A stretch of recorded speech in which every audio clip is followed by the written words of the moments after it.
Saints Row 4 can be described in a few words. Fucking awesome. And here's 10 facts to help you have a better knowledge of the game and the series. Number 10. The development of Saints Row 4 began soon after the shipping of Saints Row 3.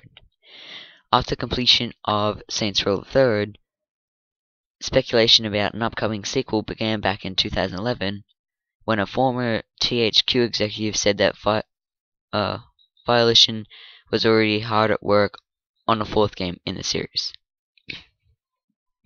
Number 9. Saints Row 4 is actually a song.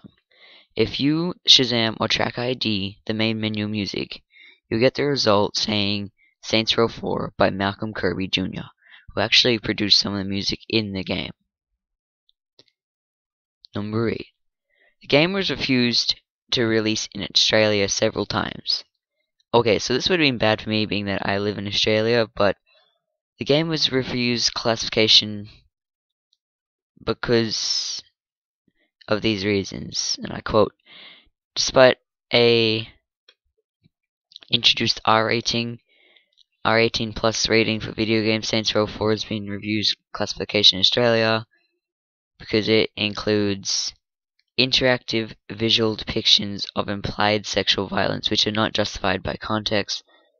The board also states that the game includes elements of illicit or prescribed drugs used related to incentives or rewards such as prohibited under the guidelines.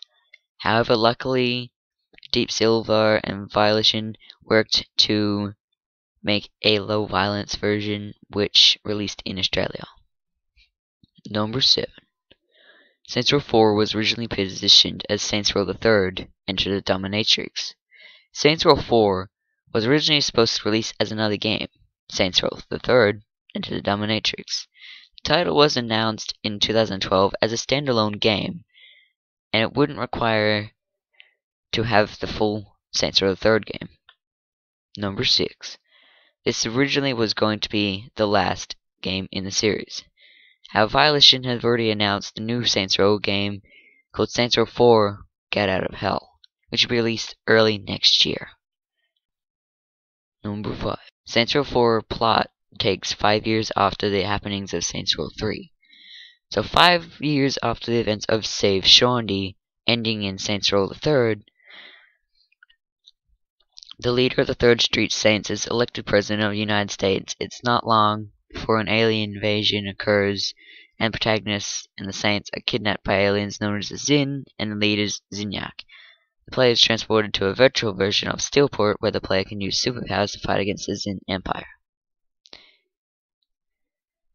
A number of characters from early games in the franchise, both members of the Third Street Saints and former advertisees, make their return in Saints Row 4, many of whom take up the protagonist's presidential administration, such as Kinsey Kensington, the socially awkward FBI hacker from Saints Row the Third, becomes the White House press secretary, often tasked with cleaning up the mess left behind by the president's verbal missteps.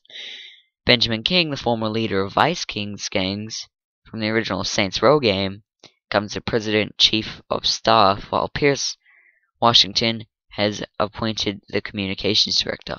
Matt Miller, having abandoned the Deckers, according to news broadcasts in Saints Row the Third, announced an abstinence from the use of technology, presumably returned to the United Kingdom and became employed by MI6, though in what capacity is unclear from passing reference to him in the intro's conversation. Spoiler alert, Johnny Gat will also return after being thought dead in Saints Row the Third. Number 4. The game was originally going to be published by THQ, but THQ filed for bankruptcy in 2013. Then the publishers of Saints Row 4, Volition, had to change publishers, and so they went with Deep Silver, who are also known for their Dead Island series. Now, spoiler alert here.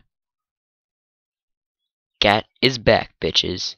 So if you played Saints Row 3 and you thought that Johnny Gat died, but no, the plot thickens in Saints Row 4, and he has made his return. Number 2. Saints Row 4 has a lot of voice actors, and believe it or not, they even had pro wrestlers voice act some characters in the game. Number 1. Saints Row 4 almost never ends. So you may have finished the primary quest, but then what about the secondary quests?